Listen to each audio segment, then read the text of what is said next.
بلا تکلف کہہ دیتا تھا، وہ دن کو دن اور رات کو رات کہنے والی شخصیت تھی، ایسا جو ہے حالی کا کہنا تھا۔ اور حالی نے غالب کے مرنے کے غم کو دلی کے مر جانے سے تعبیر دیے، سے تشبیہ دیے کہ جب غالب ہی نہ رہے تو پھر دلی کس کام کی ان کے لیے، کیونکہ غالب ان کے نظروں میں مانند نوشہ تھے اور پورا شہر دلی ایک بارات نظر آتا تھا۔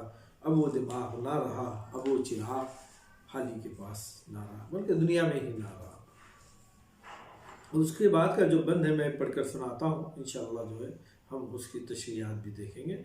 دل کو باتیں جب اس کی یاد آئیں، کس کی باتوں سے دل کو بہلائے، کس کو جا کر سنائے شعر و غزل، کس سے داد سخنوری پائے، مرثیہ اس کا لکھتے ہیں احباب، کس سے اصلاح لے کدھر جائے، پست مضمون ہے نوح استاد، کس طرح آسماں پہ پہنچائے، لوگ کچھ پوچھنے کو آئے ہیں، اہل میت جنازہ ٹھہرائیے، لائیں گے پھر کہاں سے غالب کو، سوئے مدفن ابھی نہ لے جائیے، اس کو اگلوں پہ کیوں نہ دے ترجیح، اس کو اگلوں پہ کیوں نہ دے ترجیح، اہل انصاف غور فرمائیے، قدسی و صاحب وسیر و کلیم، قدسی و صاحب وسیر و کلیم، لوگ جو چاہے ان کو ٹھہرائے، ہم نے سب کا کلام دیکھا ہے ادب شرط، منہ نہ کھلوائیے، غالب نکتہ داں سے کیا نسبت، خاک کو آسماں سے کیا نسبت۔ یہاں یہ بند تکمیل ہوتا ہے۔ اب اس کے بعد ایک بند باقی رہ گیا ہے انشاءاللہ تعالیٰ عزیز، اس بند کو ہم جو ہے نیکسٹ ویڈیو میں پڑھنے کی کوشش کریں گے۔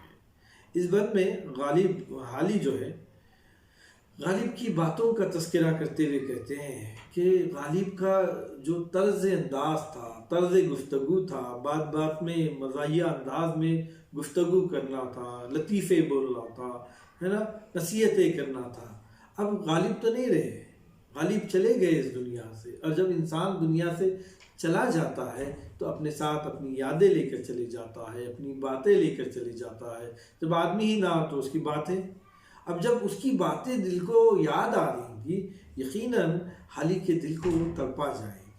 لہذا شاعر کہتا ہے دل کو باتیں جب اس کی یاد آئیں، اس کی سے مراد غالب کی جب باتیں دل کو یاد آئیں گی تو پھر ہم اپنی دل کو غالب کے باتوں سے بہلاتے تھے۔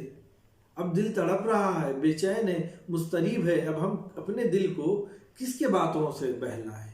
غالب تو اب اس دنیا میں نہیں رہے، دل بے چین ہے، مضطرب ہے، اب ہم دل کو کن کی باتوں سے بہلائیں؟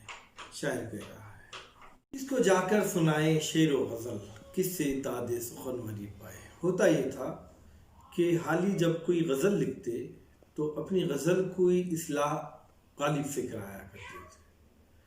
حالی اپنی غزل غالب کو جا کر سناتے اور غالب ان کی اس غزل پہ اصلاح کرتے۔ اب غالب اس کائنات میں نہیں رہے، انتقال کر گئے۔ شاعر کو اس بات کا احساس ہے، اب وہ اپنے غم کا اظہار کرتے ہوئے کہتا ہے کہ میں اپنی غزل کس کو سناؤں، کس کو جا کر اپنی غزل بتاؤں، اپنی غزل سے اصلاح اپنی غزل پہ اصلاح کس سے لوں۔ وہ کہتا ہے کہ کس سے داد سخنوری پاؤں۔ جب میں غزل لکھتا تو غالب تعریف کرتے تھے، غزل پر داد دیتے تھے، غزل کی اصلاح کرتے تھے۔ اب اصلاح کرنے والا، داد دینے والا ہی نہ رہا، اب میں کس سے داد سخنوری پاؤں، اب کس سے میں اپنے کلام پہ تعریف حاصل کروں، کس سے اصلاح لوں۔ مرثیہ اس کا لکھتے ہیں احباب، کس کا مرثیہ لکھتے ہیں؟ غالب کا۔ احباب جو ہے غالب کے جانے پر غالب کا مرثیہ لکھ رہے ہیں، اپنے غم کا اظہار کر رہے ہیں، کس سے اصلاح لیں کدھر جائیں۔ یہاں مرثیہ تو لکھ دیے، اب عادت تو یہ تھی کہ جب بھی کوئی کلام لکھا جاتا یا کوئی کلام پڑھا جاتا تو غالب سے اصلاح لیا جاتا تھا۔ مرثیہ تو لکھ دیا گیا ہے لیکن مرثیے پہ اصلاح دینے والا موجود نہیں رہا، وہ دنیا فانی سے کوچ کر گیا، کل من علیہ فان، وہ بھی دنیا سے نکل گیا، انتقال کر گیا، رب العالمین کے پاس چلے گیا۔ اب مرثیہ لکھ دیے ہیں احباب، اس کی اصلاح لینا ہے لیکن اصلاح دینے والا نہیں ہے۔ پست مضمون ہے نوح استاد، مضمون لکھ چکا گیا ہے لیکن اب اس مضمون کو کس طرح آسماں پہ پہنچائے۔ کس طریقے سے غالب کے پاس آسماں پر پہنچانے سے مراد ہے کہ یہ جو پست مضمون ہے، اس پست مضمون کو جب غالب دیکھتے تو اس پر اپنی اصلاحیں دیتے، اس کلام کو اس طریقے سے تراش اور خراش کے ذریعے سے، کانٹ اور چھانٹ کے ذریعے سے، اصلاح کے ذریعے سے، رائے کے ذریعے سے، مشوروں کے ذریعے سے کلام کو اس انداز سے خوبصورت بنا دیتے کہ یہ پست مضمون جو ہے وہ آسمان تک پہنچ جاتا تھا، وہ بلند ہو جاتا تھا، وہ قابل بن جاتا تھا، بہت بہترین مضمون کی شکل میں وہ نظر آتا تھا۔ اب یہ مضمون تیار ہے لیکن پست ہے، اب اس پست مضمون کو غالب کے اصلاح کی ضرورت ہے، لیکن اب کس طرح، اب یہ مضمون کس طرح آسمان پر پہنچ پائے گا؟ لوگ کچھ پوچھنے کو آئے ہیں، لوگ کچھ پوچھنا چاہتے ہیں غالب سے، غالب سے ابھی فیض لینا چاہتے ہیں۔ غالب ایک ایسی شخصیت ہے کہ ان سے لوگ فیض حاصل کرتے ہیں، فائدہ حاصل کرتے ہیں، اصلاحیں لیتے ہیں، نصیحتیں لیتے ہیں، لوگ ان سے وہ فیض کو لینے آئے ہیں۔ غالب کے مکان پر لوگ فیض لینے آئے ہیں۔ اہل میت جنازہ ٹھہرائیے، ابھی ایسا مت کیجئے کہ آپ جنازہ گڑبڑ میں اٹھا لے رہے ہیں، بڑی جلدی ہے آپ کو جنازہ اٹھانے کی، ابھی اس شخصیت سے ہم فیض حاصل نہیں کر پائے ہیں، ابھی ہم فیض حاصل کرنا چاہتے ہیں۔ لہٰذا شاعر اہل میت سے جو جنازہ اٹھاتے ہیں، جو میت اٹھاتے ہیں، ان لوگوں سے وہ درخواست کرتے ہوئے کہہ رہا ہے کہ برائے مہربانی رک جائیے، ابھی جنازہ مت اٹھائیے۔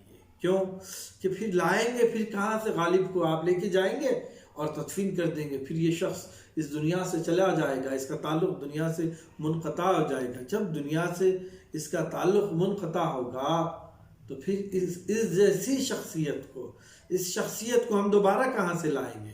کیونکہ دنیا کا اصول ہے، دنیا میں ایک بار جو آتا ہے دوبارہ تو پھر اس کو آنا نہیں ہے اس دنیا میں، تو پھر اس جیسی عظیم شخصیت جو بار بار پیدا نہیں ہوتی تو دوبارہ کہاں سے ہم اس کو بلائیں گے، لائیں گے پھر کہاں سے غالب کو؟ سوئے مدفن ابھی نہ لے جائیے، ابھی قبرستان کو، سوئے مدفن یعنی قبرستان کو، سوئے یعنی جانب مدفن یعنی قبرستان، ابھی قبرستان میں غالب کو مت لے کر جائیے، کیونکہ ایک بار یہ چلے جائیں گے تو پھر دوبارہ پلٹ کر نہ آئیں گے۔ اب یہاں پر غالب حالی جو ہے غالب کی صلاحیتوں کو، غالب کی شخصیت کو جو ہے بڑا چڑھا کر، یعنی ان کی جو شخصیت تھی اس کو پیش کر رہا ہے۔ وہ کہتا ہے اس کو اگلوں پہ کیوں نہ دے ترجیح، اہل انصاف غور فرمائیے، جو گزر گئے ہیں، آنے والے ہیں، بڑے بڑے شعراء، ان پر ہم کیوں نہ ترجیح دیں؟ اس قابل ہے کہ ان کی جو خوبیاں ہیں، صلاحیتیں ہیں، ان کا شاعرانہ انداز ہے، ان کا کلام ہے، ان کا طنز ہے، ان کی مزاح ہے، وہ جو کچھ بھی ہے وہ تمام خوبیوں کی حامل شخصیت ہے، لہذا ہم آنے والوں پر بھی انہیں ترجیح دے سکتے ہیں۔ اہل انصاف غور فرمائیے، قدسی وہ صاحب، وہ اسیر، وہ کلیم، یہ جو نام میں آپ کے سامنے لے رہا ہوں یہ فارسی کے بڑے بڑے شعراء ہیں جن کا اپنا ایک مقام و مرتبہ تھا اردو فارسی زبان و ادب میں۔ شاعر یہ کہہ رہا ہے قدسی وہ صاحب، اسیر وہ کلیم، لوگ جو چاہیں ان کو ٹھہرائے۔ غالب کو کہہ دو قدسی کے مانند تھے غالب، یا کہہ دے کہ وہ صاحب کے مانند تھے، کہہ دے کہ وہ اسیر کے مانند تھے، چاہے وہ کہہ دے کہ کلیم کے مانند تھے، جو چاہے ٹھہرا دے، آپ کی مرضی، آپ کی زبان، آپ کی سوچ، آپ کا دماغ، جو چاہے آپ ٹھہرا سکتے تھے۔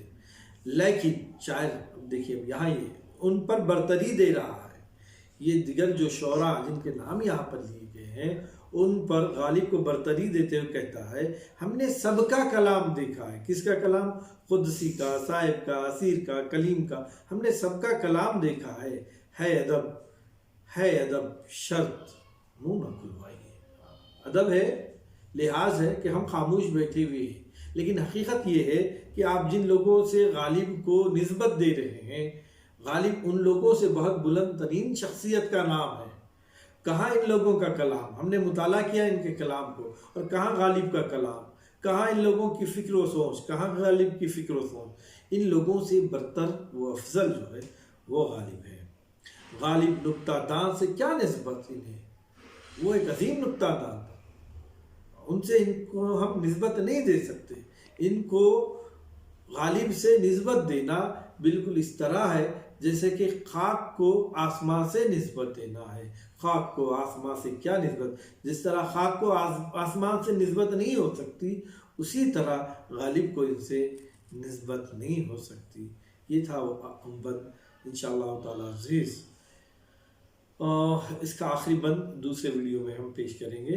میں نے جو مرثیہ پڑھا ہے اب تک، جو آپ کو سنایا ہے، اس کے جو تشریحات آپ کے سامنے پڑھی ہیں، اس میں سے بالفرض کوئی شعر آپ کے سمجھ میں نہیں آیا ہے یا کوئی معنی و مفہوم آپ کو سمجھ میں نہیں آئے ہیں، تو آپ بذات خود پرسنل مجھ کو کانٹیکٹ کر سکتے ہیں، مجھ سے رابطہ قائم کر سکتے ہیں۔